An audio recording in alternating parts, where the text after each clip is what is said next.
우리 미래를 다들 기대하잖아요. 또 그럼요. 제가 좀 이 천박한 질문일 수 있는데 네. 제가 이제 웃음 팔아서 번 돈 주식으로 지금 다 날리고 있거든요. 네. 마찬가지거든요. 와 웃지 마세요. 지금 다 날라가요. 아니, 웃지 마세요. 이거 되게 진짜 저 웃겨요. 스트레스 진짜 많고 그런데 코스피 5천 약속 계속 하면서 돌아다니고 계시잖아요. 약속은 아니고 그렇게 될 네. 거다라고 예상을 했죠. 아니 이게 못 지킬 거면 지금이라도 철회하시든가. 가능한 겁니까 이거? 충분히 가능해요. 근데 그거를 네. 우리 계약하듯이 제가 이제 그런데 좀 너무 내면적으로 엄격해서 그런데 네. 전 충분히 가능하고 해야 된다고 생각해요. 그런데 그거를 약속이라고 하기에는 그건 100% 해야 되잖아요. 해줘요 좀. 네.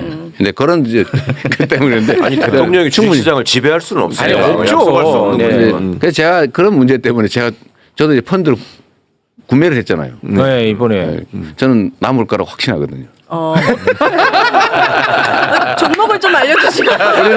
우리는 종목 투자는 금지돼 있어요. 아니 그거는 이해 충돌이 있어서 그거 안 돼. 당연히 안 돼요. 농담이잖아요. 네. 근데 제가 펀드. 네, 제가 펀드. 조선주 샀다가 저는 그걸 조선주 큰 사이클이거든요. 제가 주식시장 꽤 좀 한 20년 해가지고 잘 될 거라고 다 본 게 있어요. 예측하셨댔잖아요. 예. 근데 그때 이해 충돌이라고 막 공격을 해가지고 네. 아니었는데 예. 하도 공격을 이제 팔아가지고. 15% 손해보고 팔았는데 예. 작은 진폭이죠. 네. 지금 3배 올랐더라고요. 그러니까요. 근데 저는 대한민국 주식시장도 자 성남으로 이사 오세요. 집값 오르기 전에 제가 그런 얘기 많이 했거든요. 실제 성남이 그렇게 됐죠. 그런데 주식시장도 저는 지금 너무 저평가돼 있어요. 맞아요. 주가 조작, 주가 조작. 엄벌해야죠. 네, 그다음에 한반도 위기 이게 커요. 한반도 위기 맞아. 그다음에 지배권 남용, 대주주들 지배권 남용, 그다음에 산업 경제 정책 부재, 정부의 무관심. 요 5가지 요인 때문에 지금 이렇게 저평가돼 있는데 이 개발도상국보다 주가가 절반밖에 못 받고 있어요. 그래요. 개발도상국보다. 와. 너무 말이 안 되는 거예요. 그럼 후보님만 믿고 안 팔고 버티도록 하겠습니다. 저는 뭐라고 할 수 없어요. 아니 이분이 주식 시장에 있는 분이 아니야. 약속은 근데 아무튼 그 5가지에 못했지만, 대해서는 네, 더 신경과 관심을 네. 무지하게 쓰신다는 거죠. 아니 그거는 우리가 예를 들어 남북 문제, 네, 그러니까. 한반도 병무화 문제는 상대가 너무 강력한 상대가 있어요. 또 국제 질서라고 하는 게 있어서 쉽지는 않은데 지금보다는 분명히 좋아집니다. 근데 분명히 그 말은 드릴 수 있는데 네. 지금처럼 강대강으로 부딪혀가지고 한반도가 야 전쟁 나는 거 아니야? 이런 걱정을 하는 상태. 이 상태는 확실하게 벗어납니다. 그러니까 그거는 뭐 정책적 의지로 충분히 가능하거든요. 네. 그다음에 주식시장의 불투명성, 주가 조작으로 장난치고 처벌 안 받고 떼돈 벌고 떵떵거리고 이거는 그거는 안 그건 돼. 절대로 허용하지 않는다. 그렇습니다. 안 돼요. 그래서 이 질서의 문제는 해결될 것이고 네. 그건 의지를 가지고 한마디만 하면 되거든요. 앞으로는 주식시장에서 조작해가지고 돈 벌면 돈 버는 거 이상의 패가 망신을 시키는 거예요. 그걸 다 확실하게 보여줘야지. 보여줘야죠. 예. 그거 원래 제 전문이잖아요. 네, 그렇죠. 그다음에 지배권 남용. 이거는 상법 개정은 제가 거부권 행사 안 하고 민주당은 의지를 가지고 있으니까 다시 좀 더 강화해서 통과시키면 되거든요. 근데 그 외에 산업 경제 정책 부분은 제가 수없이 얘기하는 것처럼 예를 들면 AI 첨단 기술 산업을 대대적으로 육성한다. 그다음에 기후 위기에 맞춰서 재생 에너지 산업을 대대적으로 육성한다. 네. 문화 산업을 진흥해서 문화 국가로 만든다. 이 정도는 충분히 가능하거든요. 이 정도만 해도 제가 보기에는 충분히 경제 상황 개선될 거고 예. 주가 지수 문제는 지금 한 기준이 여러 개 있잖아요. 뭐 주식 투자하시니까 주가 순자산 비율 이게 0.1인 것들이 많아요. 그러니까 자산 가치가 10만 원인데 주가가 10,000원밖에 안 해요. 이거는 10,000원에 사서 청산해 버리면 회사를 해산시켜 버리면 9만 원이 남는다는 얘기잖아요. 네. 그런 주식이 너무 많아요. 그 배당 성향도 중국보다 낮아요. 뭐 말이 안 되잖아요. 이게 그렇지. 사회주의 국가보다. 그럼. 그러니까 배당이라도 좀 제대로 해주고 그다음에 그 배당 회사에서 사실 주가를 누르고 있거든요. 자기들 마음대로 하니까. 그래서 이거를 좀 세제 혜택을 주거나 배당 성향을 올리면 예를 들어 순자산 비율이 너무 낮으면은 약간의 불이익을 주고 순자산 비율이 높으면 세제상 혜택을 준다든지 뭐 이런 식의 제도를 몇 가지 고치면 네. 그냥 현재 상태로 50%만 개선해도 제가 보기에는 한 4천을 넘기는 가뿐하죠. 현재 상태로만. 저는 이거 항상 궁금한 게 있었는데 우리나라 법제도에 네. 피해 금액이나 규모에 비해서 항상 경제사범들은 처벌 수위가 좀 약하다는 생각이 들었어요. 모르죠. 뭐 네. 전세 크게 사기범이나. 해먹을수록 형량이 작아요. 네, 저는 전세 사기범도 피해가 얼마나 신발을 훔친다든지 계란을 훔친다든지 이런 완전히 뭐 오메, 엄벌인데 오메. 가혹한데 이런 거는 제도로 바꿀 수 있는 수천억 이렇게 네. 먹으면 아주 뭐 안전하죠. 그러니까. 이런 게 수천억 좀 해먹고 답답했어요. 해외로 나가가지고 검찰하고 작업을 해가지고 아. 누구한테 덮어 씌우고 자기는 싹 빠져나가고 이게 가능한 나라죠. 그거 바꿀 수 있습니까? 아 그건 아주 쉽게 바꿀 수 있어요. 아 그래요. 의지의 문제입니다. 아, 의지의 문제다. 네. 자기가 오염돼 있지 않으면 돼요. 아. 자기와 측근들이 오염돼 있으면 거기에 어쩔 수 없이 끌려가는데 네. 자신과 측근들이 오염되지 않으면 그냥 네. 원칙대로 하면 돼요. 그냥 상식대로. 그러면 인사들도 깨끗한 사람을 쓸 수 있죠. 연루돼 있지 않으면. 아. 그렇잖아요. 내가 뭐 그러니까. 누구처럼 대통령에서 돈을 벌어보겠다. 아. 우리 가업으로 뭐 대통령을 한번 해보겠다. 뭐 이렇게 이미 생각하는 반면교사를 너무 많이 봤잖아요. 예. 처갓집이 주식하니까 순방국도 바뀌어 막. 그런 나라를 우리가 살아봤는데 그거 아니면 그러니까 내가 이재명 후보님에 대한 신뢰를 해서 한 가지만 팁을 드리자면 네. 경제 전문가분들이 저한테 그런 말씀하신 적이 있어요. 민주당 의원들을 보면은 제일 안타까운 게 투자를 해본 경험들이 너무 없어가지고 정책에 대해서 얘기를 하고 설명을 하다 보면 이 기초가 너무 다르다는 거예요. 그러니까 부동산 투자, 주식 투자 이런 것들을 저부터도 한 번도 해본 적이 없고 네. 우리는 현금이 생기면 그걸로 변제를 하려고 그랬지 투자를 해본 적이 없거든요. 그러니까 그런 경험이 없으니까 얘기를 해도 이분들이 이거 알아듣나? 이런 그게 항상 있었다는 거예요. 그리고 옛날부터 이제 학생운동 열심히 하고 노동운동 열심히 하고 그랬던 사람들은 그 투자를 투기하고 동일시하면서 맞아, 약간 맞아. 죄악시하는 맞아, 생각이 죄악시하는 있어요. 네. 그게 이제 큰 장벽인데 이제 그 양반들이 그러더라고 저한테 내가 지금까지 만나본 민주당 정치인 중에 가장 실물 경제를 잘 알고 이해하는 분이 이재명 의원이었다. 그러니까 이 부분에서 아까 지금 저렇게 말씀하신 거는 선거 때문에 외워서 공부한 게 아니라 네. 경험을 통해 설득하신 거 이렇게 믿어도 돼요. 그렇습니다. 네. 아니 그 대통령 낙선하고도 그거 하고 있었어요. 아, 저는 그게 좋았어요. 그게 진짜 좋았어요. 네. 실물 경제. 아, 왜 나한테 뭐라고 야, 해? 뭐 하는 짓이야? 왜 입틀박해? 아니 그걸 누가 오해를 하던데 진짜 대통령 선거를 떨어지고 난 다음에 사실은 생계가 막막하죠 갑자기. 그렇죠. 예. 물론 뭐 있는 걸 좀 털어먹고 살 수도 있는데 그래도 살 길을 찾아야 되잖아요. 네. 막 고민을 하다가 근데 학원 강사를 하기도 어렵고 뭘 가르치시려고요? 네. 갑자기 하고. 진짜 진지하게 고민하셨네. 백수가 안 되는 사람은 몰라.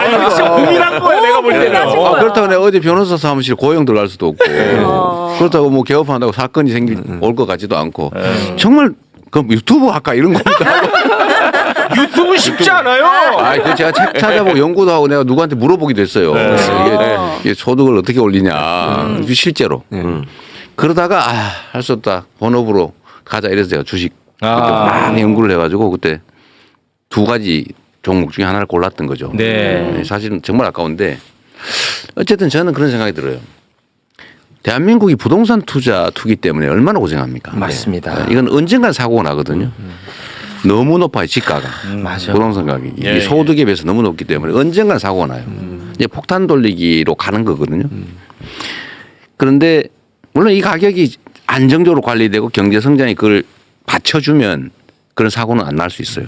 근데 지금처럼 계속 이렇게 법을 향해 가면 위험해요. 그렇죠. 근데 이걸 막아야 되거든요. 네. 이걸 막는 방법 중에 여러 가지가 있지만 하나가 주식시장을 살리는 거예요. 우리 국민들이 투자할 데가 없어요. 그렇죠. 지금 맞아요. 주식 투자하는 분이 1,400만이라고 보통 하는데 물론 거의 대부분 휴면 계좌들이죠. 네. 이분들한테 주식시장은 안정적으로 그 은행 예금보다는 수익이 더 낫다. 수식이 더 낫다. 그리고 이게 도중에 배당도 받더라. 배당 많이 하잖아요. 예. 우린 배당을 너무 안 해서 문제인데 중국보다도 안 하니까 진짜 문제거든요. 그래서 이 배당을 제대로 하게 하면 그걸로 생활비하면서 소득 선순환도 이루어지고 투자 수단이 부동산 말고 또 하나 생기면 부동산 수요가 줄어들어요. 그럼 부동산 가격이 안정적으로 관리되고 지금 집이 돈벌이 수단으로 되는데 그걸 국민들 비난할 수가 없잖아요. 뭐 급하게 돈 벌 길이 없는데 그래서 그 외에 돈 벌 방법 주식시장을 살리고 정상화하면 정상화하기만 해도 지금 상태로 저평가만 벗어나서 정상평가의 100% 말고 한 70% 선까지만 올라가도 거의 2배란 말이에요. 네. 2배에 가까워요.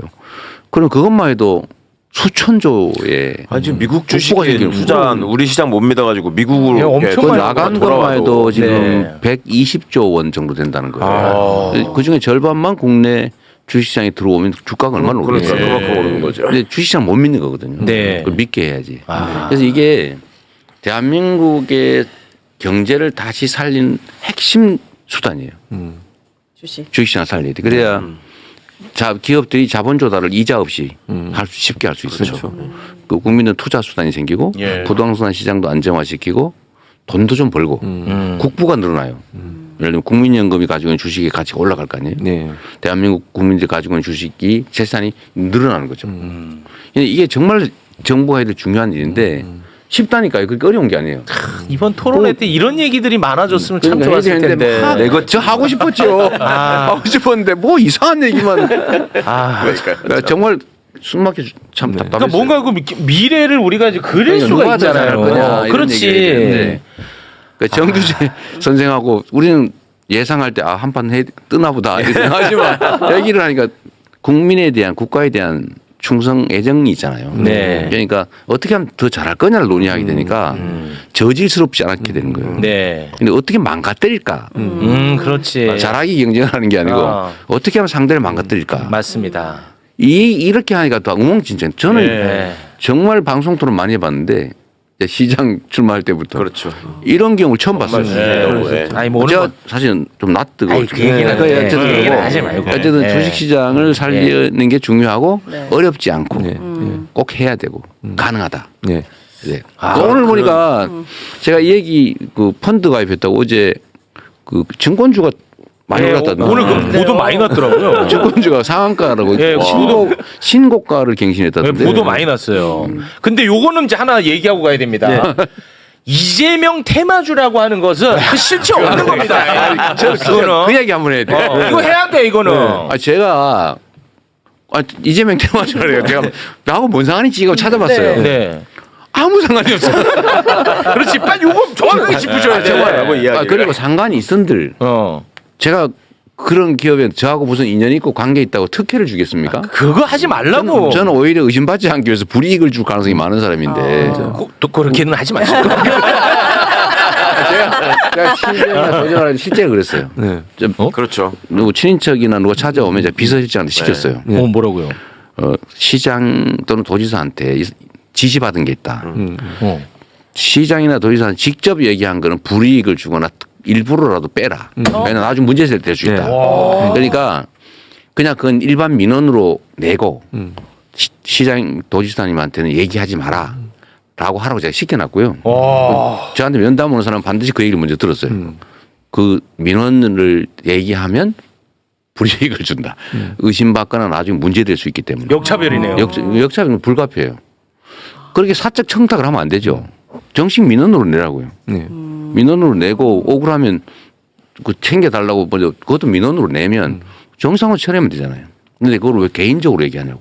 와 가까울수록 손해다. 그러니까 불이익은 주지 이재명에 대한 않는다니까. 적대감과 두려움의 근본이 여기에서 시작된다니까. 네. 그러니까 옛날에 소문이 시장 나났어요. 때부터 맞아요. CCTV 딱 붙여놓고 저거 하는 사바사바가 안 된다는 게 이제 맞아요. 너무 알려져 있으니까 수구기득권 입장에서 볼 때는 설득이 안 돼. 너무 답답하고 세상이 제거해야 험악해지는 돼요. 거예요. 그러니까 끼리끼리 모여가지고 야 이번에 저기 우크라이나 한번 갔다 오자. 뭐 이러면은 또 주식 쪽에 해가지고 금방 쉽게 돈 벌고 그렇지, 그렇지. 이런 세상이 있었고 지네 동문들끼리 앉아가지고 야 이번에 이 자리 네가 해가지고 요거 좀 이뤄가지고 그렇지, 해줘. 그렇지. 이렇게 다 해결이 됐는데 쐐기를 막 그러는 거예요. 무슨 한데 없는 사람이 나타나가지고 무슨 중학교 고등학교 동창도 없어.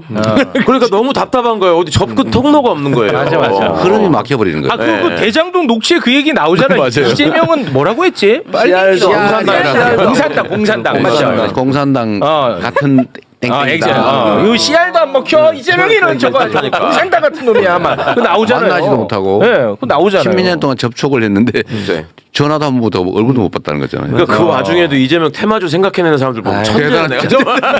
그거 아닙니다. 그리고 아무 관계 네, 없어요. 아까 말씀드렸던 그 아픈 과거도 그 문제와 연관돼 있는 거예요, 사실은. 맞아요. 그러니까 그게 얼마나 가족과 친인척에 대해서 철저하게 하셨는지를 보여주는 하나의 상징적인 증거예요. 네. 그 아픈 상처. 맞아요. 그 아픈 그런 일도 사실 연호는 그거죠. 예. 제가 다 차단을 했는데 그것 때문에 갈등이 시작됐어요. 예. 그래서 다행인 것은 제 형제가 많잖아요. 네. 조카까지 하고 뭐 하면 얼마나 오, 많겠어요. 많네요. 비리 친인척 비리 언급된 거 하나도 없습니다.